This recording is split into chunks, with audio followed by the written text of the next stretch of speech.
குட்டிச்சாத்தான் அப்படின்னாலே நிறைய பேர் ஏதோ துஷ்ட சக்தி, கெட்ட அமானுஷ்ய சக்தி அப்படின்னு நினச்சிக்கிட்டு இருக்காங்க. ஆனால் அது உண்மை கிடையாது. வாழ்க்கையில் எல்லா கதவுகளும் அடைக்கப்பட்டு இனி வழியே இல்லை அப்படின்னு நிற்கிறப்போ பல பேருக்கு நம்பிக்கையாக தெரிகிற ஒரு கடவுளாக இவர் இருக்காருங்க. பசுமை நிறைந்த கேரளாவில் அமைஞ்சு இருக்கிற விஷ்ணுமாயா கோயிலை பற்றி தான் நாம் இந்த வீடியோவில் பார்க்க போகிறோம். நம்ம சேனலை இன்னும் சப்ஸ்கிரைப் பண்ணல அப்படின்னா சப்ஸ்கிரைப் பண்ணிட்டு பாருங்க. வாங்க வீடியோக்குள்ளே போகலாம்.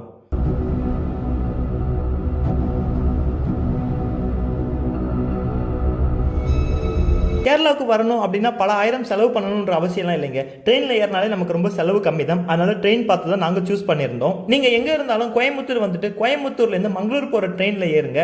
அந்த மங்களூர் ட்ரெயின் வந்து பார்த்தீங்கன்னா போகிற வழியில் அவ்வளோ அற்புதமான மலைப்பாதைகளில் தான் போகும். அவ்வளோ அற்புதமான இயற்கை காட்சிகளை ரசிச்சுக்கிட்டே நம்ம போகலாம். நீங்கள் கோயம்புத்தூர்லேருந்து வர இடம் எதுன்னு பார்த்தீங்கன்னா ஒட்டப்பாலம் அப்படின்ற இடம் தாங்க. அந்த இடத்துல இறங்கிட்டு தான் நம்ம அங்கேருந்து கோயிலுக்கு போகிற மாதிரி இருக்கும். ஒட்டப்பாலம் ரயில்வே ஸ்டேஷனில் இறங்கி வெளியில் வந்ததுமே ஆட்டோ நிறையா இருக்குங்க. அந்த ஆட்டோக்காரங்கள்ட்ட போயிட்டு எங்கே வந்து விஷ்ணுமாயா கோயில் இருக்குன்னு கேட்டாலே போய் இறக்கி விட்டுடுவாங்க. 200 ரூபா வந்து சார்ஜஸ் வாங்குறாங்க. கோயில்கிட்ட வந்ததுமே என்ட்ரன்ஸில் மிகப்பெரிய சிவன் சிலையை நம்மளால் பார்க்க முடியுங்க. கோயிலுக்கு வெளியில் நம்ம பார்க்காத பல கடவுள் உருவ சிலைகளை நம்மளால் பார்க்க முடியும்.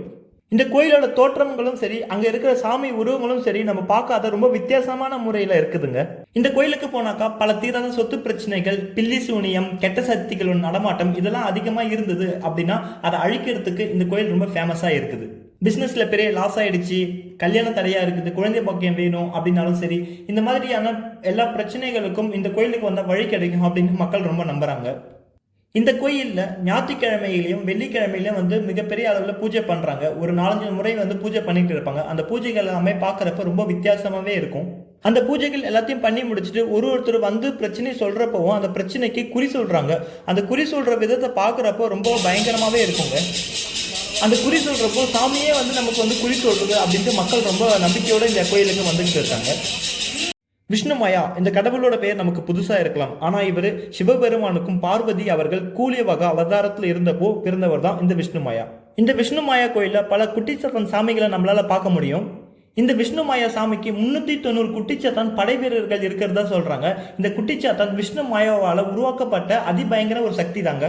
நம்ம ஊரில் எப்படி எல்லையை காக்கிறதுக்கு கருப்பசாமி இருக்காரோ அதே மாதிரி கேரளாவோட தர்மத்தையும் நீதியையும் காக்கிறதுக்கு ஒரு தெய்வமாக தான் இந்த குட்டிச்சாத்தான் சாமி இருக்காரு.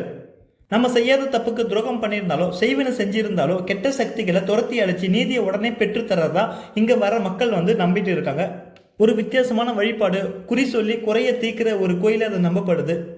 கண்டிப்பாக நீங்களும் இந்த கோயிலுக்கு விசிட் பண்ணி பாருங்கள், உங்களுக்கும் பிடிக்கும் அப்படின்னு நான் நம்புகிறேன். இந்த கோயிலில் அன்னதானமும் வந்து கொடுத்துட்டு தான் இருக்காங்க. ஒரு கஞ்சி கொடுப்பாங்க, அது நல்லாவே இருந்தது அந்த கல்லை கொடுத்துட்டு சாப்பிட்றப்போ. ஸோ நீங்களும் அங்கே போனீங்கன்னா கண்டிப்பாக ட்ரை பண்ணி பாருங்கள். அந்த கோயிலில் இருக்கிறவங்க வந்து நிறைய பேர் வந்து தமிழ் பேசிக்கிட்டு தான் இருக்காங்க. குறி சொல்கிறது வந்து பார்த்தீங்கன்னா ஒரு 500 ரூபா பணம் கட்டிட்டு குறி கேட்கணும் அப்படின்ற மாதிரி இருக்குது. குறி கேட்குறது வந்து ரொம்ப நேரம் வெயிட் பண்ணுற மாதிரியும் இருக்கும்.